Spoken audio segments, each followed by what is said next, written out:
Надо понимать, что это лаборатории непростые. Эти лаборатории должны отвечать очень строгим требованиям, установленным Роспотребнадзором. На сегодняшний день таких лабораторий было две. Оба они по линии управления Роспотребнадзора. Они в день могли делать порядка 200 анализов вместе.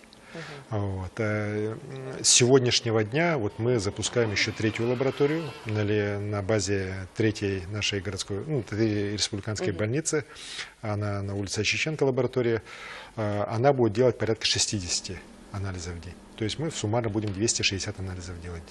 Нельзя думать, что можно делать там их бесконечно много. На самом деле эти тесты, они очень непростые, реагенты для них достаточно такие, специфические, и их не так много, поэтому, конечно же, управление Роспотребнадзора и дальше будет делать анализы только для тех лиц, которые у нас подозреваются в той или иной мере в наличии коронавирусной инфекции.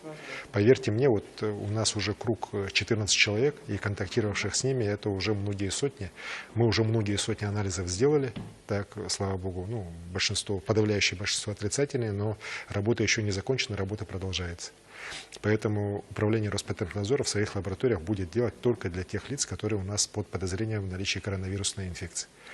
Вот эта же лаборатория, которая есть у третьей больницы, она будет делать, мы определились, тесты в первую очередь для студентов, которые у нас приехали из других городов Российской Федерации. Очень много звонков поступает от родителей и от них самих, кто в Москве, кто в Санкт-Петербурге, в тех городах, где на самом деле сегодня коронавирусная инфекция такая, достаточно развита, много ее, так, и они спрашивают, может быть, наш ребенок там вдруг носится носителем, а мы его сейчас домой привезли, где, как можно знать.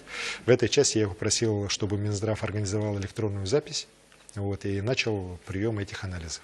У тех студентов, кто хочет сдать именно этот анализ. Так? Некоторые, я знаю, что уже 2 недели назад приехали, им уже не надо, они здоровые. Так?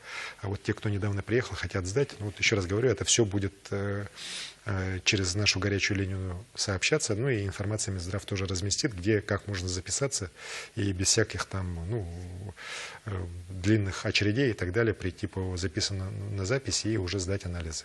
Еще раз хочу сказать, их максимальная мощность в день 60 анализов в этой лаборатории.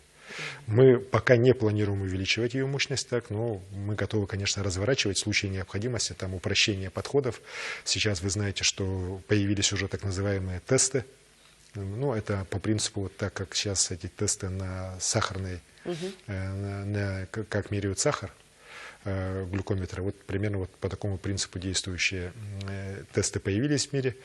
Сейчас идет их сертификация и согласование уже в федеральных органах власти для того, чтобы уже по стране их анализы могли тоже люди пользоваться, для того, чтобы при наличии положительного сигнала этого теста люди уже шли реально в управление Роспотребнадзора или к нам Минздрав и уже анализы дальше сдавали.